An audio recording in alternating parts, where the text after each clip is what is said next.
Të nderuar shikues, mirëmbrëma, jeni me lajmet qendrore të Radio Televizionit Publik të Kosovës. Në vazhdim ju sjellim disa nga titujt kryesor të zhvillimeve të ditës. Presidenti Hashim Thaçi hënën udhëton për në Hag për t'u intervistuar nga Prokuroria Speciale. Veriu i Mitrovicës në karantinë me direktivat Beogradit, Prishtina e mohon këtë, ndërkaq policia pret vendimin nga qeveria e Kosovës. Familja Bytyqi insiston në zbardhjen e vrasjes së bijve të saj. Drejtësi kërkohet edhe nga SBA-ja dhe krerët e institucioneve të Kosovës. Antarët e Komisionit për Financa miratuan rishikimin e buxhetit 2020. PDK-ja jep votat për t'i votuar marrëveshjet në kuvend.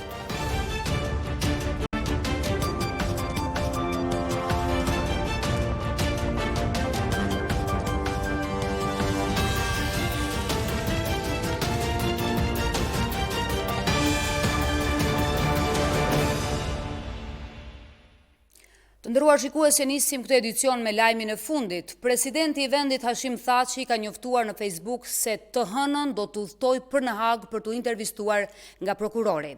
Në këto 2 dekadat e fundit, shumë pjesëtarë të UÇK-s u ballafaquan me drejtsinë ndërkombëtare të UNMIK-ut, Tribunalit Hagës për ish Jugosllavi, EULEX-it dhe me drejtsinë vendore. Kosova, edhe pse viktim, bashkëpunoi me organet e drejtësisë për trajtimin e pretendimeve për krime lufte. Në këto 2 vitet e fundit, shumë ish bashkëluftëtar janë intervistuar nga dhomat e specializuara brenda dhe jashtë vendit. Më lejoni të ndaj me ju se të hënën do të udhtoj për në Hag si i ftuar nga Prokuroria Speciale për t'u intervistuar. Derisa bashkëluftëtarët e mi dhe unë do të përballemi me dinjitet dhe integritet me drejtsinë ndërkombëtare, ju ftoj që të bashkuar t'i përballojmë sfidat me të cilat po përballet vendi, ka shkruar presidenti Hashim Thaçi në Facebook. Me vendim të shtabit të krizës në veri të vendit Mitrovica e Veriut, Leposaviqi, Zubin Potoku e Zveçani janë vendosur në karantinë. Këtë njoftim e dha mbrëm zëvendës kryeministri i Kosovës Goran Rakić. Përderisa të pakënaqur me këtë gjendje janë shqiptarët në veri, policia e Kosovës thotë se zbaton vetëm vendimet e qeverisë së Kosovës. Analistët po kërkojnë shkarkimin e Goran Rakićit, përderisa Ministria e Shëndetësisë shprehet se çdo vendim është marrë në koordinim mes institucioneve. Në mesdit, çdo gjë është në suazat e normalitetit. Por në mbrëmje, në 4 komunat e veriut të vendit, përveç kufizimit të lëvizjes, është vendosur të ketë edhe karantinë. Kushdo që ja mësyn 4 komunave veriore që nga sot deri në javën e ardhshme, duhet të pajitet me një leje të veçantë. Kjo pas vendimit të shtabit emergjent të kësaj zone, që komuna e Mitrovicës së Veriut, Leposaviqit, Zveçanit e Zubin Potokut të vendosen në karantinë. Ky është vendimi i dytë për izolimin e këtyre komunave që nga fillimi i pandemisë COVID-19. Njoftimin për karantinimin e këtyre komunave e bëri të ditur një natë më parë zëvendës kryeministri i Kosovës Goran Rakić.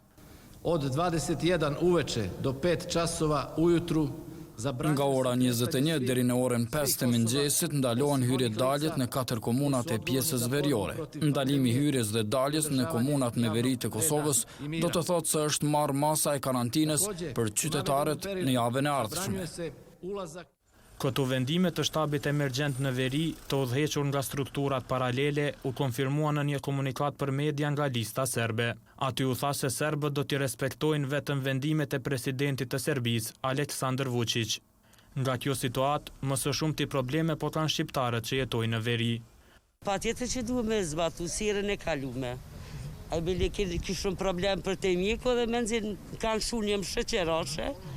Edhe për kundra zemenzim dal poshtë. 2 ligje nuk mundën me kanë një shtetë, zotëri. Unë nuk e di pse këta thonë 2 ligje në shtet.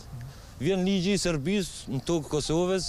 Përfaqësuesit politik të shqiptarëve në Asamblenë e Mitrovicës së Veriut e pranojnë se këto vendime po merren nga strukturat paralele. Megjithatë kërkojnë më shumë përkrahje nga qeveria për pjesën veriore të vendit. Komuna e Mitrovicës veriore nuk ka formuar ende shtab të krizave. Shtabi i krizave është formuar nga strukturat paralele që veprojnë në veri të vendit, po qeveria e Republikës Kosovës duhet me kthy kokën ka veriu i Kosovës më shumë të përkujdeset për banorët e saj. E në anën tjetër, nga policia, thonë se ata i zbatojnë vetëm vendimet që merren nga qeveria e Kosovës. Ne nuk kemi vendim të shkrim për karantinim. Çfarë do vendimi që vjen? me kërkesë të shtabeve krizave të nivelit lokal, do të aprovohen edhe nga qeveria e Kosovës. Në momentin që aprovohen, normalisht ato do të jenë të zbatueshme edhe për policinë e Kosovës. Por është dikush që nga qeveria e Kosovës po kërkon shkarkimin e Goran Rakiqit nga posti i zëvendës kryeministrit. Thjesht duhet me apo me dije me shkarku nëse veç ndodh kjo. Po ajo çfarë dosh me marr është që qeveria në rreth formë marr mosat. Vetë Ministria e Shëndetësisë në një përgjigje për ETK-n ka thënë se kryetarët e komunave veriore kanë kërkuar kufizimin e lëvizjes pas rritjes së rasteve me koronavirus. Bazuar në këto kërkesa, Ministria e Shëndetësisë përmes IKSHPK-s u ka kërkuar zyrtarëve komunal të këtyre komunave të dhëna epidemiologjike rreth COVID-19 për ta konfirmuar nevojën e kufizimeve, diçka që ata e kanë bërë. Pra bëhet fjalë për veprime të koordinuara në bazë të informacioneve zyrtare rreth situatës epidemiologjike në atë pjesë. Vendime të tilla për karantinë në disa komuna, shtabi i krizës në veri kishte marrë edhe gjatë muajit prill, kur u shfaqën rastet e para me virusin COVID-19. Kryetarja e Kuvendit Kosovës Vjosa Osmani ka reaguar pas një qëndrimi publik të listës serbe në cilin thuhet se serbët në Kosovë do të respektojnë të gjitha masat e vendosura nga shteti i Serbisë për parandalimin e pandemisë. Osmani në një reagim në Twitter ka thënë se edhe nëse lihen anash masat për COVID-19, një thirrje e tillë e listës serbe për mbështetjen e pozicioneve të Serbisë politikisht e diplomatikisht është një thirrje kundër sovranitetit dhe rendit kushtetues të Kosovës. Më 12 korrik, Kosova e Serbia do të rinisin procesin e dialogut, por para rifillimit të këtij procesi në Kosovë nuk ka arritur të ketë unifikim të spektrit politik. Kryeministri ka deklaruar se në dialog do të shkojnë për njohje reciproke dhe atje nuk diskutojnë për territorin. Ndërkaq, emisari special i SBA-s Richard Grenell shpreson se çështja e rëndësishme e liberalizimit të vizave do të kompletohet në këtë takim. Të dielën e 12 korrikut, Kosova e Serbia do t'i rikthehen tryezës së dialogut në Bruksel. Por këtij rikthimi pas një kohe të gjatë pushimit do t'i paraprisë samiti i Parisit në udhëheqjen e presidentit francez Emmanuel Macron e kancelares gjermane Angela Merkel. Një ditë më herët, kryeministri deklaroi se në pallatin Elizee ka informuar presidentin francez për vijat e kuqe që ka Kosova në këtë proces. Presidenti të Francës hoti tha se i ka treguar se nuk diskutojnë për integritetin territorial e karakterin unitar të shtetit. Takimi në Bruksel do të ndodhë pas dështimit të takimit në shtëpinë e bardhë për shkak të propozimit akuzave për presidentin Thaçi e kreun e PDK-s Veseli. Shtetet e Bashkuara përmes përfaqësuesit të posaçëm Richard Grenell i kanë dhënë mbështetje këtyre takimeve. Krahas mbështetjes, Grenell ka thënë se shpreson se çështja e rëndësishme e liberalizimit të vizave do të kompletohet në këtë takim. Shpresë nga evropianët, Grenell ka edhe që do të implementojnë marrëveshjet ekonomike që janë arritur deri më tani ndërmjet Kosovës dhe Serbisë për linjen hekurudhore dhe ajrore. Ne besojmë se këto marrëveshje janë qendrore në krijimin e punës dhe për t'ju dhënë shpresë të rinjve. Kur nuk kemi besuar në një marrëveshje të shpejtë ndërmjet Kosovës dhe Serbisë dhe kur s'kemi menduar se fokusi ynë vetëm në normalizimin e ekonomisë do të ishte një zgjidhje e shpejtë e problemit. Vështirësitë dhe çështjet afatgjate politike do të përballohen më lehtësisht kur të ndodhë progresi në çështjet ekonomike së pari. Takimi mes shteteve në kryeqytetin evropian do të ndodhë, por kryeministri Abdullah Hoti nuk arriti t'i ulë të gjithë liderët politik në një tryezë të vetme. Vetëvendosje si partia më e madhe opozitare nuk ishte përgjigjur tesës për takim nga Hoti, duke e quajtur qeveri jo legjitime. Në takim nuk i shkoi as lideri PDK-s, partia e cila e ka bërë të qartë se askush nuk guxon të negociojë për territorin. Në anën e Haradinaj, që është në koalicion me LDK-n, thonë se nga ky proces Kosova duhet ta marrë njohjen me kufijtë e 17 shkurtit 2008. AK-ja është deklaruar pro dialogut, pra jemi për negociata, por kërkojmë trajtim të barabartë të dyja vendeve. Në dialog nuk guxon të flitet për territorin dhe vendi ynë duhet të njihet në kufijtë e 17 shkurtit 2008. Mirë që në dialog është kyçur edhe Amerika, sepse garancat janë shumë të mëdha për përfundim të dialogut. Bashkimi Evropian duhet fillimisht e pavonesë të bëjë liberalizimin e vizave për kosovarët. Në Institutin Demokratik të Kosovës, që ka monitoruar nga fillimi procesin e dialogut me Serbinë, thonë se Kosova do të ishte më e fortë përballë Serbisë, nëse do të shkonin me një zë atje. Po sigurisht që një spektër më i unifikuar politik automatikisht do të përkthejnë në një pozicion më të mirë për Kosovën në dialog, sepse do të kishte çfarëdo që ndodh atje do të kishte pra një mbështetje më të gjerë politike brenda vendit. Po qoftë edhe diçka pra ndonjë opsion i cili do të kundërshtohej nga ana e përfaqësuesve të Kosovës në dialog, nëse do të kishim një spektër më të unifikuar, atëherë edhe kundërshtimi pra nga ana e Kosovës natyrisht do të ishte më i fortë. Haxholli ka thënë se kryeministri pas këtij takimi duhet të raportojë para deputetëve të Kuvendit të Kosovës. Ende është duke u mbajtur takimi i Komitetit për koordinimin dhe vlerësimin e situatës emergjente me koronavirus, në cilën mori pjesë edhe kryeministri i Kosovës Abdullah Hoti. Do të lidhemi tani direkt me gazetaren Gentiana Begolli Pustina për të kuptuar më shumë se çfarë vendimesh u morën në këtë mbledhje lidhur me këtë takim. Gentiana, përshëndetje. Cilat janë trejat e fundit? Alketa, përshëndetje.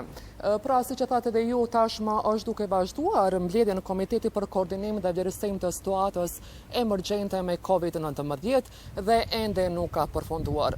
Si që mësuam ne nga burime brenda kësaj mbledhje, është duke u flitur rreth masave të ndërmarra deri më tani, ku bëhet ditur se kryeministri Abdullah Hoti ka shprehur pak kënaqësi për implementimin e deri tashme të masave dhe po ashtu ka kërkuar një koordinim më të mirë ndërmjet institucioneve të vendit. Tani ne po presim nga qasti në qast të fillojë mbledhja, me qenë se ka filluar në ora 6 dhe është folur në vazhdimsi se do të përfundojmë brenda minutash, po ashtu më dëni të informoj edhe për disa informacione që tashmë i kemi jo zyrtare brenda kësaj mbledhje, ku flitet për shtesë për nevojë të shtimit të numrit të personelit mjekësor, me qenë se është vlerësuar një nevojë emergjente për shtimin e kapaciteteve mjekësore, marrë parasysh se siç u vlerësua në këtë takim, tashmë kemi ngarkesë nëpër spitalet, sidomos në QKU dhe mbi popullim të rasteve. Pra sidoqoftë ne nga qasti në qast presim përfundimin e kësaj mbledhje, ku me siguri do të kemi adresimin e kryeministrit Hoti dhe po ashtu ministrit Armend Zemaj. Do t'ju mbajmë patjetër të informuar rreth të gjitha zhvillimeve që kanë ndodhur tashmë në këtë mbledhje. Gentiana, të falenderoj, gjithsesi jemi në pritje të përfundimit të takimit dhe shohim se çfarë do të deklarojnë krerët e shtetit dhe konkretisht ministri i shëndetësisë. Presidenca franceze ka njoftuar sot për takimin e së martës të presidentit Emmanuel Macron me kryeministrin Abdullah Hoti. Siç thuhet në njoftimin e presidencës, në takim u diskutua për rinisjen e dialogut Kosovë-Serbi dhe zgjidhjen e problemit mes dy shteteve për rigjallërimin e dialogut si element thelbësor i stabilitetit dhe sigurisë Ballkanit Perëndimor dhe perspektivat përkatëse për antarësim në Bashkimin Evropian të dy vendeve. Zyra e Macronit ka përmendur në njoftim edhe mbajtjen e video summitit të premten në datë 10 korrik, të cilin e organizon ai dhe kancelaria gjermane Angela Merkel. Me shumicë votash, antarët e Komisionit për Financa dhe Transfere kanë miratuar rishikimin e buxhetit për vitin 2020, i cili është proceduar në Kuvend për miratim. Në Komisionin për Financa dhe Transfere janë dhënë vrejtje për këtë projekt ligj, pasi sipas deputetëve nuk është adekuat për gjendjen e krijuar nga COVID-19. Derisa ministrja e Financave Hykmet Bajrami ka thënë se pandemia ka goditur të hyrat buxhetore sikurse edhe sektorin privat dhe për këtë është i domosdoshëm rishikimi. Komisioni për Financa dhe Transfere miratoi me shumicë votash rishikimin e buxhetit 2020, i cili u procedua për miratim në Kuvend. Shpenzimet buxhetore janë planifikuar të jenë në vlerë prej 2 miliard e 620 milion euro. Pritjet për rritje ekonomike për vitin 2020 do të jenë minus 3%. Propozimit që keni para jush reflekton prioritetet e qeverisë, si dhe kufizimet e përmendura deri më tani. Gjithsej shpenzimet buxhetore janë planifikuar të jenë në vlerë prej 2 miliard 620 milion, që paraqet një rritje prej 25% më shumë se buxheti ekzekutuar në vitin 2019. Kryetari i Komisionit Hekuran Murati quajti qeverinë të padisciplinuar për përpjekjen, siç tha ai, të prekjes së mjeteve të trustit. Ligji për fondin pensional dhe si fond pensional është kriju me synimin që me imponu një disiplinë të kursimit për moshën e pleqërisë për punëtorët. Tash kemi vetë qeverinë, e cila është e padisciplinuar edhe thotë që duhet me i prek ato parë, duhet me prek ato fond. Ndërsa antari i këtij komisioni nga PDK, Bedri Hamza, theksoi se edhe ky rishikim nuk është adekuat për situatën në të cilën gjendet vendi. Nëse flasim për rritje, atër kjo shkon në një korrelacion jo të gjitha kategoritë e tyre, por në pjesë madhe shkon në përputhje me rritjen ekonomike dhe këtu shohim një diskrepancë. Përfaqësuesi i LDK-s në këtë komision kërkoi që procedimi i këtij buxheti të ndodhë sa më parë në kuvend, për arsye të mungesës së mjeteve në këtë kohë pandemie. Ka për të dëshiruar. Si duket ka përfunduar tashmë takimi i Komitetit për Koordinimin dhe Vlerësimin e Situatës Emergjente me Koronavirus. Ndjekim tani fjalimin e Kryeministrit. Tjera, përfshi edhe komunat. Jemi duke përcjellë gjendje në çdo komunë dhe duke marrë veprimet adekuate përputhje me situatën. Kanë filluar punën shërbimi spitalor edhe spitalet regionale përputhje me vendimin e qeverisë për të krijuar kapacitetet e nevojshme shtesë me shtretër dhe me pajisje tjera përcjellëse, edhe në riorganizimin komplet të burimeve njerëzore në sistemin tonë shëndetësor për të koncentruar resurset njerëzore, mjekë, infermier në klinikat ku ka më shumë të nevojë për të përballë me këtë situatë. Janë aktivizuar shtabet lokale plotësisht, kanë qenë të aktivizuara, por në disa komuna ku ka pas numër shumë të vogël ose fare s'ka pas në javë të fundit nuk kanë qenë aktive. Është bërë plani i organizimit edhe të policisë për t'ju dalë në ndihmë komunave dhe shtabeve lokale në menaxhimin e situatës. Ajo që është me interes, që do të kërkojmë që të zbatohet mandej në mbar vendin, është funksionalizimi edhe i shtabeve të fshatrave, në mënyrë që në nivel të lokaliteteve shumë të vogla të kemi informata të plota për gjendje.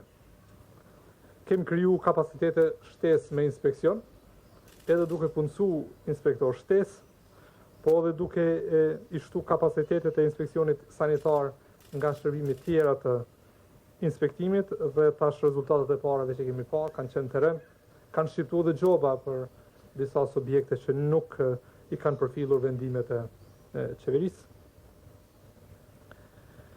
Po duket se ka nevojë shumë të tepër që të rritet vetdia e qytetarëve sa i përket seriozitetit të situatës, sepse ka raste që qytetarët që janë testuar pozitiv nuk kanë qëndruar të izoluar. Prandaj jemi duke shqyrtuar mundësinë që eventualisht përputhje me legislacionin në fuqi të shikojmë mundësinë se si mund të bëjmë të ditura raste që janë me Covid pozitiv, në mënyrë që të parandalohet përhapja e virusit. Unë ju bëj thirrje të gjithë atyre që t'jenë të kujdesshëm, sepse është obligim edhe ligjor, po mbi gjitha është obligim etik, moral, që nëse dikush del pozitiv me Covid, të izolohet vetë edhe kontakte që ka pasur në mënyrë që të mos përhapet virusi. Pra do të kemi në ditë ardhshme një fushat masive të informimit detaj të qytetarëve me masat mbrojtëse, me vendimet e qeverisë dhe kështu me radhë. Kemi komunikuar me komunat, me gjithë kryetarët e komunave, i kanë disa kërkesa specifike, të cilat diskutuam sot në komision se si mund t'i realizojmë, siç është çështja e testimit të një mostre në nivel vendi, në mënyrë që ne të kemi një pasqyrë shumë të qartë të shkallës së infektimit në nivel vendi, edhe në rastet kur personat nuk tregojnë simptoma me Covid. Jemi duke shqyrtuar mundësinë që të përdorim databazën që ka Ministria e Punëve të Brendshme për numrin e banorëve, moshën e tyre etj. Për secilin lokalitet në nivel komune dhe në nivel të fshatrave, për të ndërtuar një protokoll të veprimit që varësisht prej numrit të infektuarve për çdo lokalitet, automatikisht të hyjnë në fuqi masat ose protokollet e veprimit të institucioneve shëndetësore për ato lokalitete. OBSH-ja nga Kopenhaga do të dërgojë së shpejti një komision për të vlerësuar kapacitetet e sistemit tonë shëndetësor për të përballur në periudha fatgjata me pandeminë, dhe ne presim tash këtë komision që bashkë me specialistët tonë shëndetësor të nxjerrin rekomandimet e nevojshme për veprimet që duhet i bëjnë si institucione, si qeveri, për të ndërtuar një sistem dhe për të siguruar që në rast se do përkeqësohet më tutje situata, në rast se në vjesh do kemi përkeqësim të situatës, të jemi shumë të përgatitur. Vlerë në fund të kësaj çështje të ftoj gjithë qytetarët që të kenë kujdes maksimal për të ruajtur shëndetin e tyre, jetën e tyre, të familjarëve të tyre, në veçanti të atyre që kanë shëndetin më të ndjeshëm. Masat për të mbrojtur nga Covidi, po duket të vetme dhe më efikase janë këto: maska, distanca, higjiena, është kaq e thjeshtë. Vendimet e qeverisë janë fuqi, inspektorati do të mbikëqyr zbatimin e këtyre masave, por është obligimi joni etik i secilit prej neve që të kujdesemi për zbatimin e këtyre masave. Vendosja maskës, higjiena personale, mbajtja distancës, me këto 3 masa ne mund të shpëtojmë jetën qytetarëve. Unë dëshiroj që t'ju njoftoj me këtë rast edhe për vizitën që kishim dhe takimin që kishim dje në Paris. Si që keni përcjellur, besoj ka qenë ndër vizitat e para bilaterale në Pallatin Elize, që bën qeveria e Kosovës, kryeministri i vendit pas shumë vitesh. Unë kam kënaqësinë të ndaj me ju që në bisedën me presidentin Macron, ne kemi konstatuar që 2 vendet kanë marrëdhënie të shkëlqyera në mes vete, për faktin e thjeshtë që Franca mbetet një mik i madh i shtetit Kosovës, pasi ka luajtur rol kyç në gjitha fazat e ndërtimit të shtetësisë të Kosovës.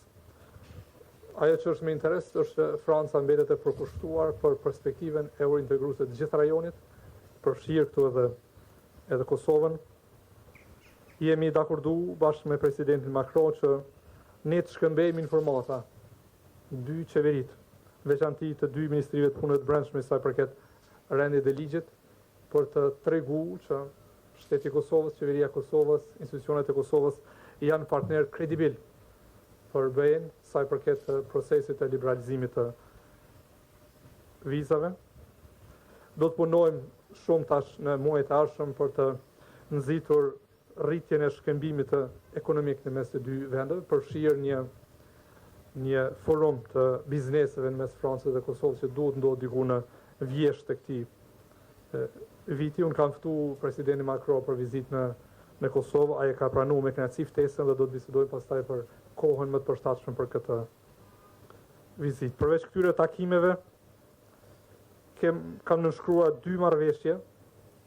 Njëra është që lejon punësimin antarëve të familjeve të diplomatëve në të 2 vendet, po tjetra që besoj është me shumë rëndësi, është marrëveshja në mes të qeverisë Kosovës dhe agjencisë franceze për zhvillim, me cilën sigurohet një prezencë shumë e madhe e shtetit francez në ekonomi, në diplomaci, në mbrojtje, në rend dhe ligj dhe në gjitha fushat me interes për shtetin e Kosovës. Sigurisht e rëndësishme këtij takimi ka qenë procesi dialogut. Si që dinin, këtë të premte, përmes videokonferencës mbahet samiti i Parisit, i organizuar nga presidenti Macron dhe kancelarja Merkel, në mes të Kosovës edhe Serbisë. Edhe në takim që kesha me presidentin, unë kam treguar qartë qëndrimin që kemi si qeveri për dialogun me Serbinë, që është një proces shumë i rëndësishëm, që përmbyll një çështje të hapur në mes të 2 vendeve.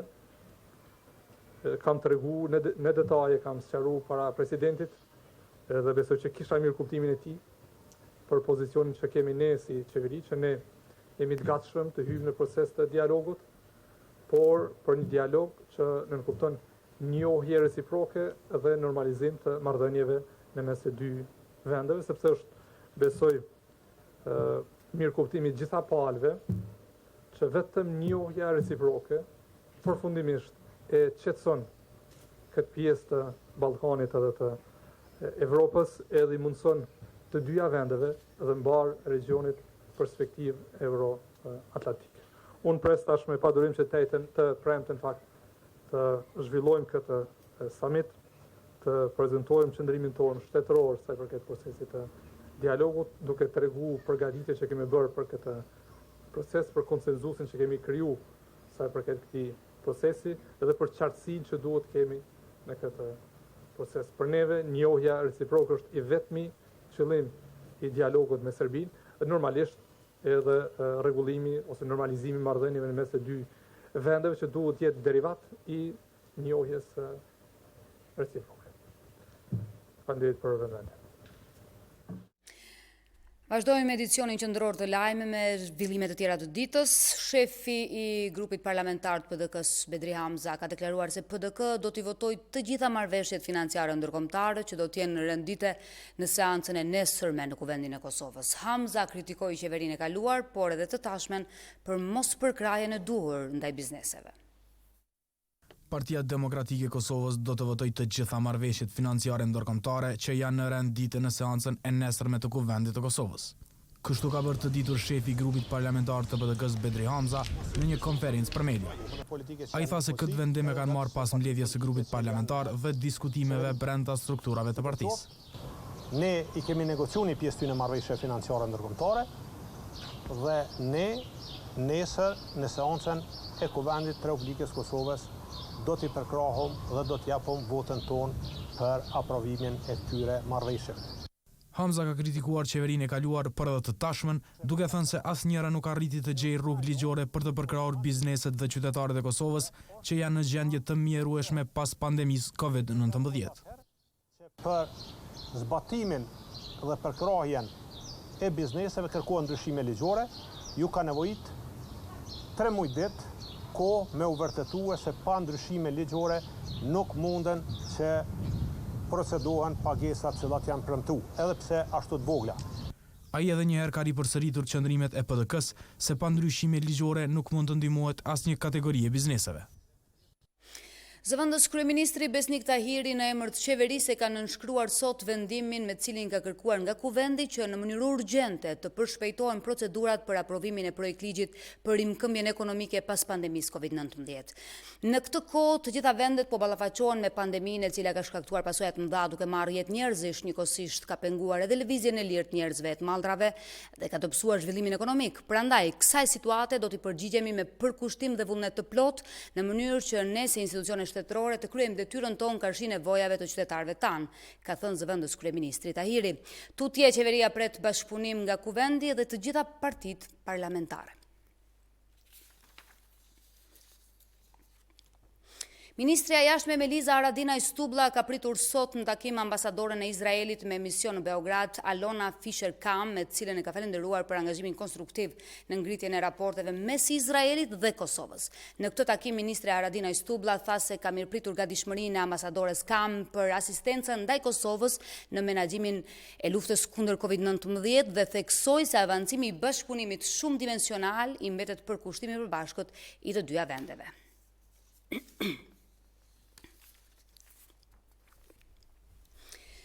Pas rasteve pozitive të 24 orëve të fundit, Prishtina është bërë qyteti i parë në vend që ka tejkaluar shifrën e mbi 1000 të infektuarve me sëmundjen COVID-19. Kjo komunë njoftoi se gjatë kësaj jave presin të mbërrijnë edhe testet e para serologjike.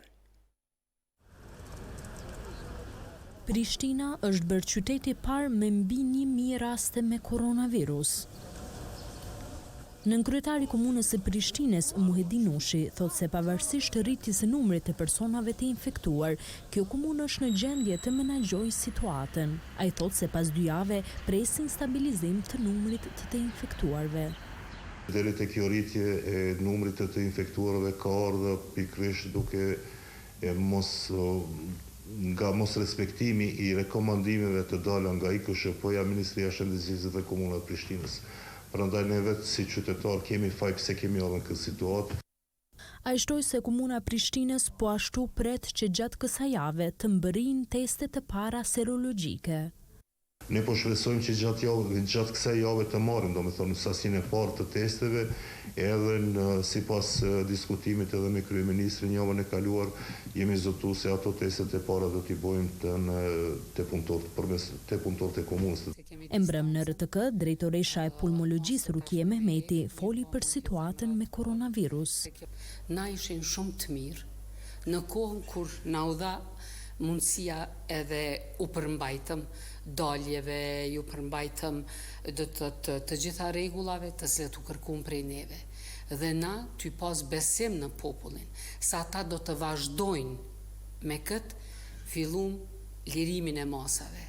Mirë po lirimi i masave ku na pruni? Lirimi i masave na pruni në një situatë ku me të vërtet gjendja është shumë serioze dhe populli këta duhet ta kuptoj shumë seriozisht. Qyteti dytë më së shumti të prekur është Vushtria, pastaj Prizreni dhe Ferizaj. Në këto 4 komunat më së shumti raste tashme me vendim qeveritar është rikthyer edhe kufizimi i lëvizjes për qytetar nga ora 21 deri në orën 5. Në të njëjtën orar është ndaluar edhe veprimtaria e gastronomive në të gjithë vendin.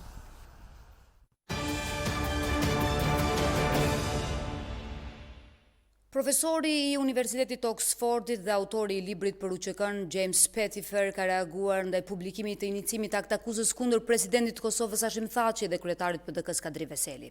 Krijimi i gjykatës speciale është i padrejtë dhe pa bazë të ardhshme për Kosovën, kur dihet që ka aq shumë krime serioze, zhdukje të njerëzve dhe çështje të tjera që nuk janë zgjidhur nga Serbia. Inicimi i akt akuzës kundër presidentit Thaçi dhe Kadri Veselit është një sulm kundër gjithë Kosovës. Dialogu dhe të gjitha kontaktet me Serbin, BE-n, duhen ndalur. Një qeveri kombëtare e shpëtimit duhet formohet me plan eksplicit që ta forcojë kapacitetin ushtarak, ka përfunduar Pettifer. Antarët e lidhjes së shkrimtarëve të Kosovës kanë pritur me indinjat akt akuzën e pakonfirmuar të prokurorit të gjykatës speciale kundër 2 personaliteteve kryesore të UÇK-s, Hashim Thaçi e Kadri Veseli, si dhe 9 të tjerëve. Në reagimin e tyre thuhet se që në aktin e parë shihet padrejtësia e drejtësisë dhe ndërhyrjet politike, sepse po të ishte ndryshe nuk do veprohej kësaj. Antarët e lidhjes së shkrimtarëve të Kosovës kanë pritur me indinjat akt akuzën e pakonfirmuar të prokurorit të gjykatës speciale kundër 2 personaliteteve kryesore të ushtrisë çlirimtare të Kosovës, presidentit të Republikës së Kosovës Hashim Thaçi dhe ish kryeparlamentarit Kadri Veseli, kryetari i PD-s, si dhe 9 të tjerëve. Kryetari i lidhjes së shkrimtarëve të Kosovës, profesor Dr. Shqyqëri Galica, thot se kryesia e këtij institucioni e ka quajtur të papranueshëm këtë formë të publikimit të akt akuzës. Lidhja e shkrimtarëve e Kosovës e gjykon këtë akt si të papranueshëm, akt akuzën e pashpallur e të publikuar dhe akuzimin e atyre që për lirinë e Kosovës vepruan deri në sakrificë pa kursyer as jetën e vet. Në reagimin e tyre, thuhet se në kohën kur po niste një dinamik ndryshe mbase për të përmbyllur dialogun e shumë zgjatur dhe për të marrë vendime të rëndësishme, doli vendimi i pakuptimt.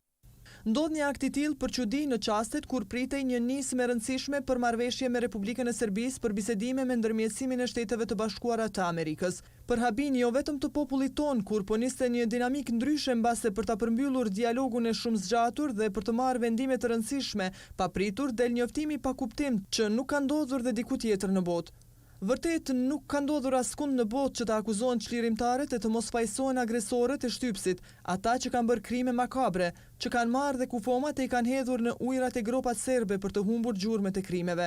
Prandaj nuk qej rasti që të bashkërendnin veprimet e ushtrisë çlirimtare të Kosovës dhe të NATO-s, të botës demokratike që po gjykonte e po dënonte dhunuesit e lirisë, ata që po bënin gjenocid mbi shqiptarët.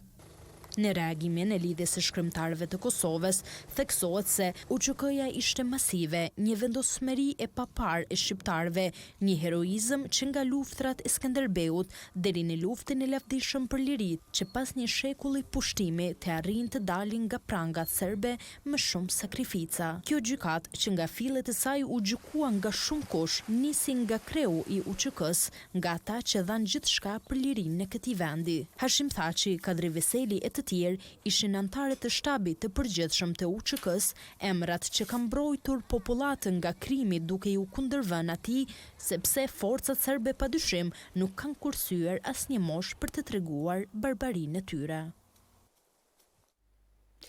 Pothuajse çdo familje në Kosovë, lufta e fundit ja mori dikë nga antarët e familjes, ndërta është edhe ish ushtari i UÇK-s Enver Alushani nga Komorani, të cilit në luftën e fundit ja vran të vllain e kushërinjt. E ftesat e speciales për Thaçin e Veselin për të janë fyerje dhe shkelje drejtësisë mbi vetë drejtësinë, pasi krerët e UÇK-s dhe vetë UÇK-ja mbrojtën popullatën civile nga dëbimi, vrasjet, dhunimi e masakrat që po bënin serbët në Kosovë. Këto fotografi të heronjve të luftës çlirimtare të Kosovës në murin e familjes së Enver Alushanit nga Komorani janë kujtimi sakrificës nga lufta për liri. Enver Alushani rrëfen për përndjekjet ndër vite që u bën familjes së tij, deri të rënja dëshmor e familjarëve të tij. Çdo humbje, çdo shtare që kemi një që është vrarë, ka qenë moment i rënd. Po çdo të që ka qenë moment i rënd, kur u vrarë djali i migjës, i Meri, sepse ishim bashkë pozicionuar në grykën e Laposhnikit, edhe ai ka qenë një moment i rënd. Thotë jo veç për mua, ka qenë për krejt shokët e luftës, për gjithë ata. Pastaj mas 2 muaj vritet vllavi, kështu që në farë forme e mbajshëm atë krenarin se pa vritet për adhej. Alushani thot se ftesat për krerët të UÇK si presidenti Hashim Thaçi e ish kryeparlamentari Kadri Veseli dhe ushtarët të tjerë të ushtrisë çlirimtare janë goditje e dytë e rëndë. Gjatë proceseve gjithësore që kanë ndodhur në Hag, edhe gjatë proceseve të luftëtarëve tonë që ke Fatmir Lima, Ramush Haradini, këtyne u pa që lufta jonë është luftë e pastër. Edhe ka qenë e pastër, kurse tjetër nom sa i përket presidentit Hashim Thaçi, ky gjithmonë ka dialogu për paqe dhe ka qenë njëri pasur, nuk ka qenë nuk është shumë mi thënë një kriminal, ta që Hashim Thaçi një kriminal, është gjaja më të mërshme në botë. Ose ka drejtë Veseli ose kush do të qoftë për pjesëtarët e ushtrisë çlirimtare të Kosovës. Alushani thot se lufta ushtrisë çlirimtare e Kosovës ishte një nga luftrat më të pastra që një historia. Unë jam këtu, kjo është buri motrës. Në 21 vjetorin e vrasjes mysore të 3 vëllezërve shqiptaro-amerikan Bytyqi, familja ka lëshuar një komunikat për medje në të cilën thuhet se 3 bitë e tyre, Ylli, Agroni dhe Mehmeti, u rrëmbyen nga qeveria e Serbisë dhe pavarësisht premtimit presidentit serb Aleksandar Vučić dhënë qeverisë së BA-s dhe familjes se do të zgjidhë këtë çështje, deri më tani asgjë. Familja Bytyqi ka thënë se përgjegjës për këtë krim janë Goran Radosavljević dhe Vladimir Gjorgjević. 21 vjet më parë, familja jonë pësoi humbjen më të madhe pasi Ylli, Agroni dhe Mehmet Bytyqi u rrëmbyen nga ana e qeverisë serbe. Presidenti Aleksandar Vučić i ka premtuar qeverisë së Shteteve të Bashkuara dhe familjes sonë se ai do të zgjidhë çështjet para më shumë se 6 vjet. Në mënyrë private, ai e ka specifikuar Goran Radosavljevićin me emër. Vladimir Gjorgjević është gjithashtu përgjegjës. Presidenti Vučić ka provat dhe mundësinë e vetmja gjë që i mungon është vullneti. Vuajtja e familjes sonë nuk është vuajtja vetme që ai injoron. Presidenti Vučić mbron dhe madhëron shumë kriminal të tjerë të luftës. Bota përfshirë administratën Trump e din që kjo është e vërtetë. Ata janë të mpirë ndaj këtyre fakteve. Ne nuk jemi të mpirë, ne nuk do të harrojmë. Për të qenë e qartë, familja ime uron për suksese në bisedimet ndërmjet Kosovës dhe Serbisë. Njerëzit të 2 vendeve meritojnë një të ardhme më të mirë. Si fqinj, ne duhet të jetojmë dhe të punojmë së bashku për këtë qëllim. Ne gjejmë shpresë të madhe dhe forcë tek shumë serb që na kanë ndihmuar të mbijetojmë dhe të luftojmë për drejtësi, këto 21 vitet e fundit. Shpresojmë që akuzat ndaj liderëve të Kosovës si ndaj presidentit Thaçi dhe Kadri Veselit të mos ndalojnë procesin e pajtimit. Po aq e rëndësishme, ato nuk duhet të errësojnë faktin që qeveria e Miloševićit ishte një regjim kriminal, që ishte përgjegjës për mizorit më të këqija në Evropë që nga Holokausti. Ushtria çlirimtare e Kosovës që Thaçi dhe Veseli e drejtuan, ka punuar me Shtetet e Bashkuara dhe NATO-n për të ndaluar mizori edhe më të mëdha. Në këtë përvjetor tragjik të së kaluarës dhe së tashmës së familjes sonë, Shtetet e Bashkuara dhe bota duhet të kujtojnë se vrasjet e pazgjidhura të Yllit, Agronit dhe Mehmetit janë thjesht simbolike faktit që Serbia kur nuk ka kërkuar të pajtojë të kaluaren e saj. Derisa të ndodhë, ne nuk mund të pajtojmë të ardhmen tonë. Ambasada amerikane në Beograd tha se drejtësia për 3 vëllezërit Bytyqi, shtetas amerikan të vrarë në vitin 1999, është përparësi në marrëdhënie dypalëshe me Serbinë dhe Shtetet e Bashkuara nuk do të harrojnë vrasjen e tyre. Në një komunikat kësaj ambasade thuhet se 8 korriku është përvjetori vrasjes së Yll, Agron e Mehmet Bytyqit, ndonse kanë kaluar 21 vjet, ka pasur pak përparim në hetimin e duhur dhe të plot vrasjes së këtyre qytetarëve amerikan pas arrestimit dhe lirimit të tyre në duart e njësive të posaçme policisë serbe në vitin 1999. Kryetari i nismës socialdemokrate Fatmir Lima i ka përkujtuar bashkëluftëtarët e tij, vëllezërit Bytyqi. Ai ka shkruar se 21 vjet më parë Yll, Agron dhe Mehmet Bytyqi, bashkëluftëtarët e tij, u vranë tinzisht nga kriminalët e regjimit të atëhershëm serb, andaj nuk do të ndalen së kërkuarit drejtësi. Liderët Kosovës dhe të Shqipërisë e kanë përkujtuar vrasjen mizore të 3 heronjve të familjes Bytyqi. Mesazhet e tyre janë që drejtësia të vihet në vend. Presidenti i vendit Hashim Thaçi ka kujtuar 3 dëshmorët e batalionit Atlantiku, Agron, Yll e Mehmet Bytyqi në 21 vjetorin e vrasjes së tyre nga strukturat serbe. Thaçi përmes një postimi në Facebook ka thënë se vrasja e tyre ishte mizore dhe Serbia jo vetëm që nuk i ka dënuar përgjegjësit e këtij krimi, por ata i ka privilegjuar. Edhe kryetari i PDK-s Kadri Veseli ka kujtuar 21 vjetorin e vrasjes së vëllezërve Bytyqi dhe ka kërkuar zbardhjen e plotë të këtij krimi të rënd që ka kryer shteti serb. Edhe kryetari i AK-s Ramush Haradinaj e ka përkujtuar 21 vjetorin e vrasjes së vëllezërve Bytyqi duke thënë se dhëmbjen e madhe po e ndajnë së bashku dhe se kur nuk do të ndalen së kërkuari drejtësi për ta.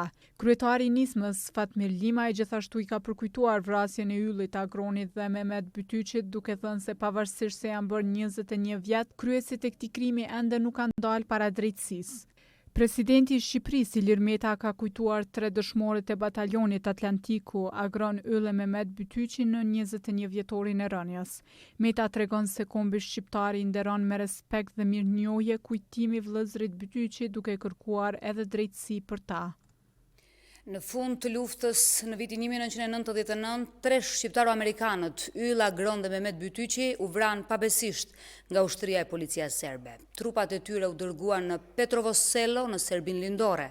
Mbi 21 vjet nga ky krim, akoma nuk janë dënuar kriminalët serb. Dhoma e përfaqësuesve e Kongresit Amerikan vitin e kaluar ka miratuar një rezolut me cilën i kërkonte Serbisë që t'i vërë para drejtësisë vrasësit e 3 vëllezërve Bytyqi. Serbia edhe sot hesht karshi këtij krimi e shumë krimeve të tjera të kryera mbi civilët shqiptar.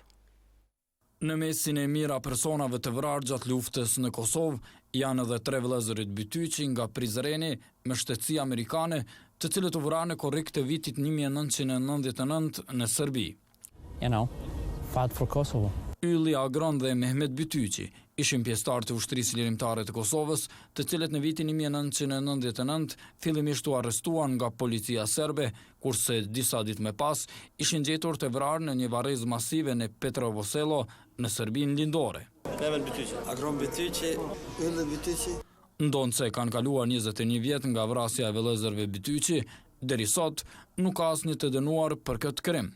Për pos institucioneve të Kosovës, kjo vrasje ka qenë pikë presioni e SBA-s ndaj Serbisë, pasi Amerika kërkon me ngulm që të ketë epilog lidhur me vrasjen e shtetasëve të tyre. Dhoma e përfaqësuesve e Kongresit Amerikan vitin e kaluar ka miratuar një rezolut me të cilin kërkon të Serbisë që të vërë para drejtësisë vrasësit e 3 vëllezërve Bytyqi. Menjëherë pas miratimit kishte reaguar vëllai Yll, Agron dhe Mehmet Bytyqit, Iliri, duke shprehur vlerësimin e familjes së tij për rezolutën. Shpresojmë që i dërguari i posaçëm Matt Palmer dhe i dërguari për dialogun Rich Grenell t'i dëgjojnë këto zëra dhe ta bëjnë prioritet çështjen e vëllezërve Bytyqi dhe drejtësinë për krimet e luftës në punën e tyre. Sot Kongresi tregoi se viktimat nuk mund të injorohen. Kryetari i Komisionit të Dhomës së Përfaqësuesve për marrëdhëniet me jashtë, Elliot Engel, kishte deklaruar se presidenti serb nuk i ka mbajtur premtimet për zbardhjen e këtij rasti. Presidenti serb Vučić më premtoi 3 vjet më parë se qeveria e tij do t'i sillte vrasësit para drejtësisë, por kjo nuk ka ndodhur. Në fakt, nuk ekziston asnjë hetim serioz për këtë zhvillim. Kjo është e tmerrshme. Për fat të keq, ky është modeli që ne e shohim i kriminalëve serb të luftës, përgjegjës për krimet ndaj njerëzve në Kosovë. Tutje Engel kishte deklaruar se nëse Serbia dëshiron të bashkohet me perëndimin, institucionet e saj duhet të merren me të kaluarën e tyre dhe të ndjekin penalisht ata që janë përgjegjës për krimet e luftës. Por pavarësisht kësaj, kriminalët serb po mbrohen nga shteti serb derisa në Kosovë, gjykata speciale po vazhdon të dërgojë ftesa e të ngre akt akuza kundër ish ushtarëve e krerëve të UÇK-s mbi bazën e dosjeve të prokurorisë serbe, dosje këto të cilat u ishin dhënë senatorit zvicran Dick Marty.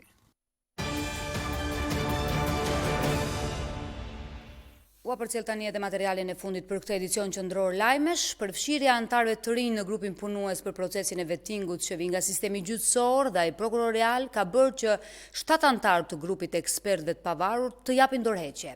Eat Miftara nga Instituti i Kosovës për Drejtësi tha se përfshirja e madhe e zyrtarëve nga këto dy institucione bie në kundërshtim me idenë origjinale. Javën e kaluar si grup punus kemi planuar një email nga Ministria e Drejtësisë ku jemi njoftuar se vendimi i prillit të këtij viti do të plotësohet me një vendim të ri në qeveri, i cili vendim do të përfshijë edhe një numër të madh të zyrtarëve të tjerë publik, ku përfshihen së paku 10 anëtarë të ri të grupit që vinë nga sistemi gjyqësor dhe sistemi prokurorial. Një qasje e tillë kemi parë që bie në kundërshtim me idenë origjinale fillestare që ka qenë që grupi i ekspertëve të pavarur të hartoj skenaret lidhur me nevojën për procesin e vettingut në Kosovë. Në këtë drejtim, plotësimi i grupit në mënyrë e ka humbur kuptimin për ne që të vazhdojmë të jemi pjesë e këtij grupi punus. Këtu edhe kemi përfunduar. Faleminderit për vëmendjen që na keni kushtuar. Ju urojmë një mbrëmje të këndshme.